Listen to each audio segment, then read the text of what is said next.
stay up and see who your opponent will be? And what's your general reaction now that you know? I rely on our Fever Girls group chat for a lot of things. Schedule is one of them, and then when we play was another one of them. So once the girls put in the group chat, like kind of where our focus needs to be. Last night it was kind of like, a still deal, obviously, but yeah, it's a good opportunity for us. So it'll be challenging, but I think we all 8 teams are here for a reason. It was a team you knocked out early on in the season for your first 20 games, so you guys have changed quite a bit. Yeah, they have too. Yeah, for sure. I think the big part about us is that because we are different, it gives us more of an edge, in my opinion.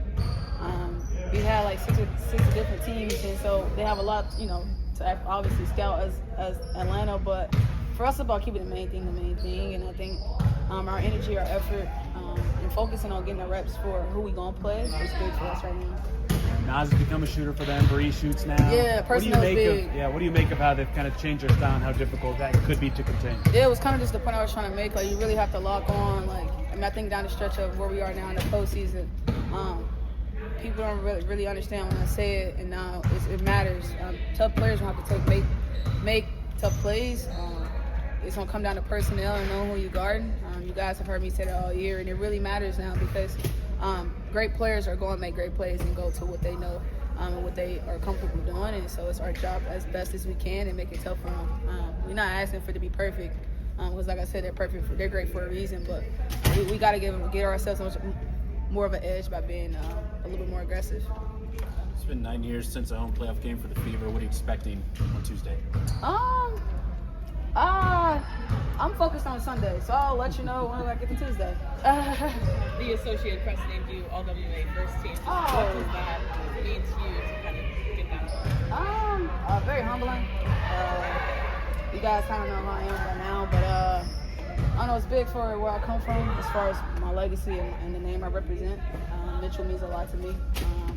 You guys know about my dad and losing him in 2024, so it hits home a little bit more different. It's less about the accolade and more about the pain and all that stuff that I kind of had to go through to get here. So it was a big moment for me and my family personally because of how much we've been through, how much I've been through. It's not to say that other people don't go through things, but it was big for our family and me personally. When the team's as physical and tries to take away your airspace as much and as well as Atlanta does, what becomes key for you and your teammates? I think the biggest confidence. And confidence is big because for every time they do try to crowd your space, you got to have confidence. You got to have the preparation. I think that we prepared. I think that we've put ourselves in a situation to be just as aggressive and take up airspace as they will. And I think more importantly, it's about using our aggression to make plays for each other. And that's big for us because we rely on each other so well. You guys get to see it at our peak. Chemistry is big for us when we all get to play together. And so for every time they are going to be aggressive and be tight in our space, we're going to have to make the right play for each other.